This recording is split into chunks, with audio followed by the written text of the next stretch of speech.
Right, with the 2025 season just around the corner, there has been a hell of a lot going on at Merlin in recent months, and I've kind of sat back and waited before I said anything. But in this video, I'm going to share my thoughts on it because everybody seems to be very, very negative about everything that's going on at Merlin, and for some of it, I agree 100%. But I think some of it might not be as bad as everyone thinks, so let's break it down, shall we? All right, so the first thing is who runs the company, right? Now, at the end of the year, Scott O'Neill said he was leaving, and then we had an interim CEO who has now been confirmed as the permanent CEO, Fiona Eastwood. So Scott, never met the guy, saw him on videos at the Hyperia launch, the Jumanji launch, etc. Seemed like typical bubbly American guy. He came from a sports background and he's gone back to a sports background, and I think that's quite telling. It feels like this just really wasn't the industry for him at all. Now, on the flip side, Fiona Eastwood has been at the company for a very, very long time. She's been between Merlin and the BBC. I think she's been at Merlin for around 10 years, and for one of those years she was a managing director of Merlin, and well, it was a profitable year, so it's hard to gauge it just on those results alone, but fingers crossed she has a better fit for this role than Scott did.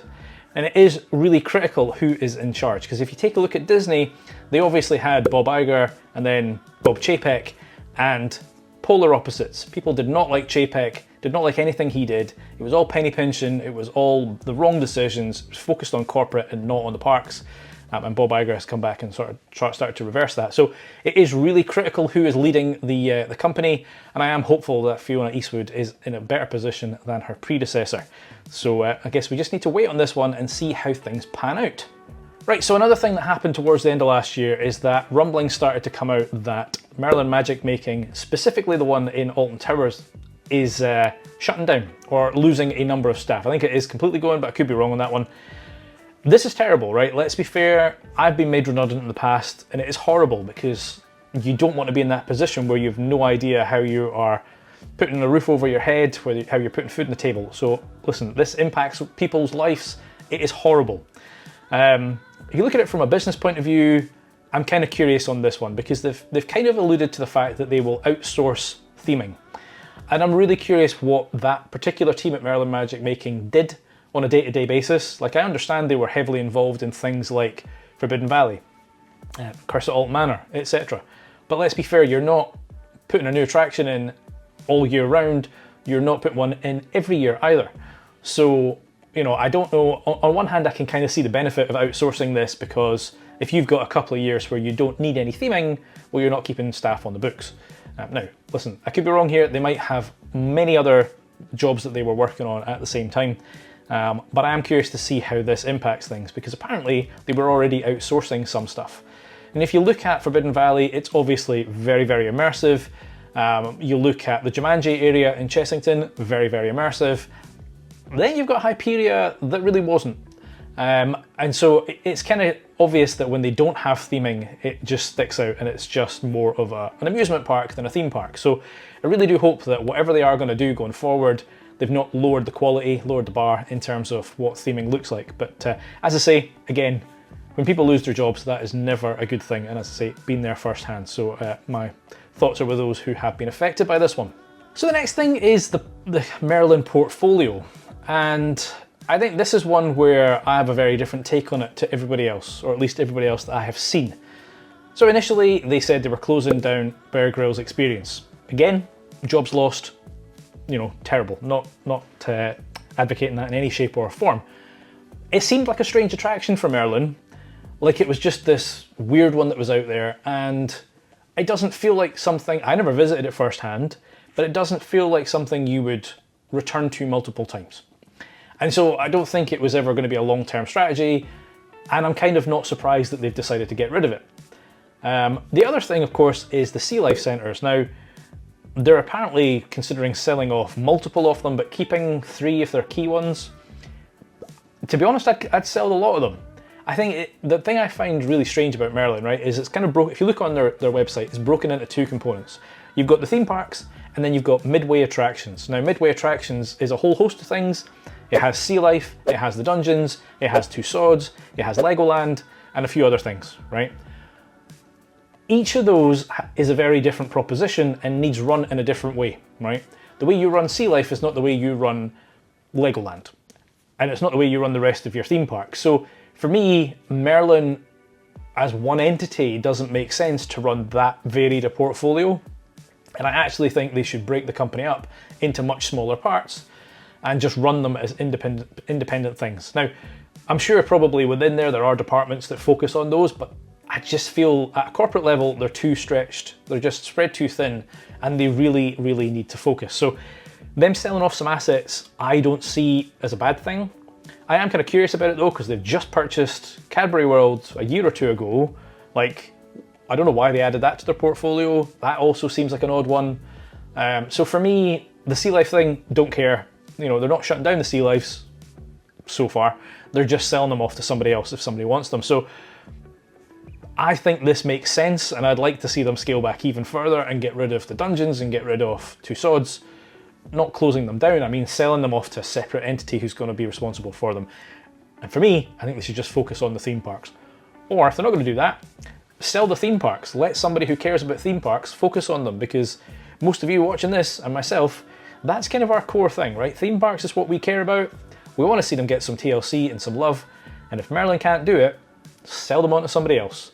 Or sell the other assets and focus on those theme parks.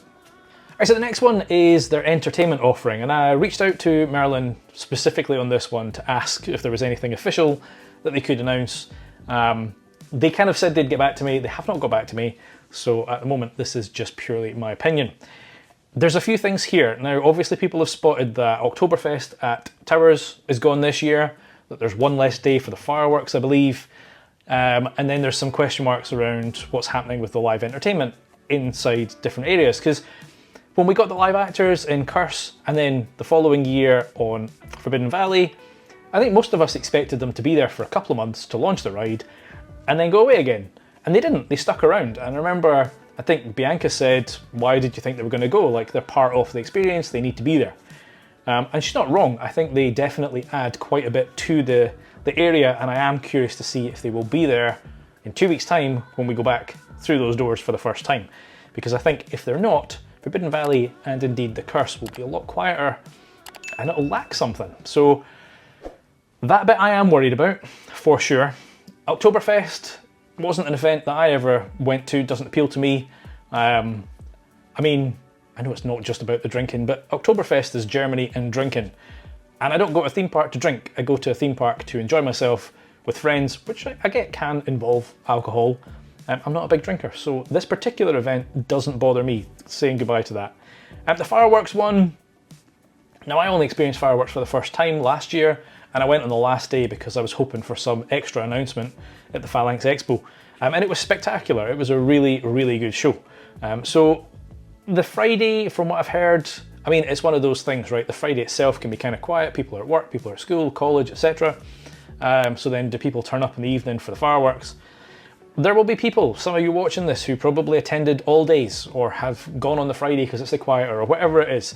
I'm not massively concerned about losing one day. I get that's 33% of the fireworks disappeared, but that must cost an absolute fortune to run. So if the Friday wasn't as popular, it still cost them as much to run it as it does on the Saturday and Sunday. So maybe that's not a bad thing. So the fireworks, not fussed about. Oktoberfest, not fussed about.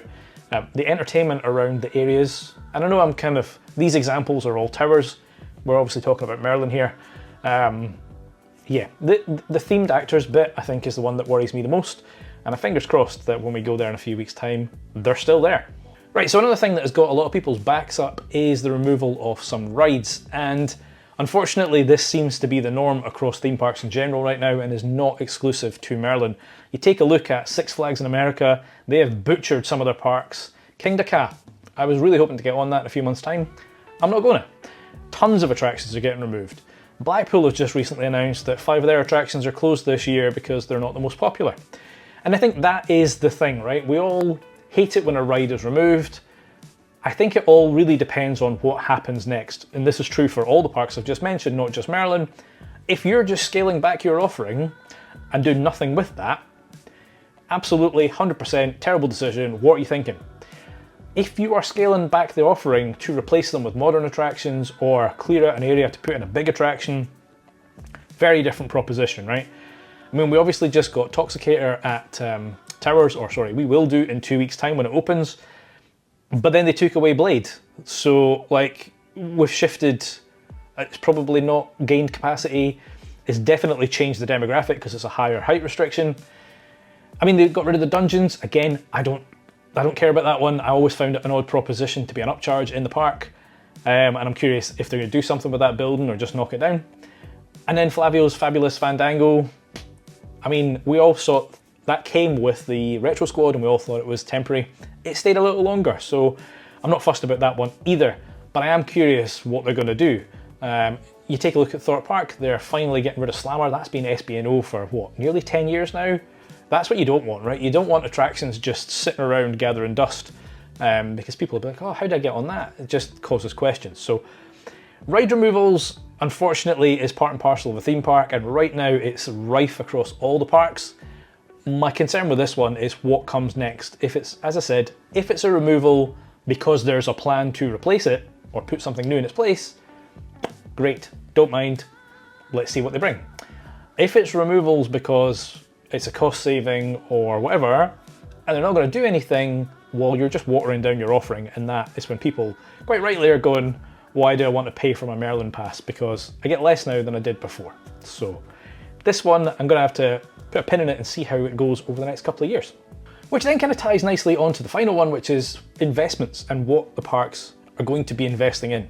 Now, obviously, Chessington's getting quite a lot of love right now. You know, it's getting the Minecraft section, it's getting Project Play. They've obviously started that work already. They're ripping out Scorpion, etc. This seems to be the one that they're focused on right now because it's geographically closest to this potential Universal park. But it's a weird one for me because I would still think Towers would have been the one they should focus on. It's the bigger park.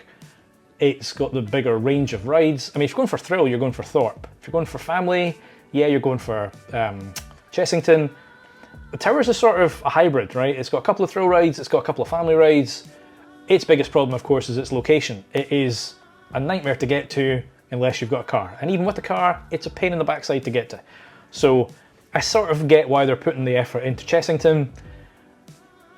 They've obviously said they're going to put a new coaster in CBeebies Land, although it looks like the least imaginative coaster. I get it's for kids, but it doesn't even have a helix, it just goes round in a circle. So yes, that's an investment, kind of. And then there's a new Peppa Pig Land over in Dallas, there's a new Legoland in China. Like, they are putting money into things. So I don't think this is Merlin has no money. It feels to me like Merlin are being very, very strategic about where they put that money to get the maximum bang for their buck. And I think some of the things they're selling off make sense. Some of them are definitely a concern. As I've said many times, any job loss is a terrible thing. Unfortunately, it is just part and parcel of running a company sometimes. So I'm curious to hear what your thoughts are on this, because I'm sure some of what I've said is the exact opposite to what you think. I know many people think everything in this list is a terrible thing and that Merlin really need to sort themselves out. And I agree with some of that for sure, but there's definitely bits I can see the thinking behind this and why they're doing it. Or at least I hope I can. I could be wrong. I could sit here next year and go, yep, I was wrong. Merlin are just screwed. But if Universal does happen, I'll be interested to see if any more moves happen from Merlin. And I am curious to see what it's like with Fiona at the helm, although that might take a year or two before we actually start to see any difference. But let me know your thoughts. I'd love to hear them down below. If you have enjoyed this one, hit that like button. Do consider subscribing to make this number go up. I've been Chris, you've been watching Coaster Dad, and I'll see you in the next one. Adios!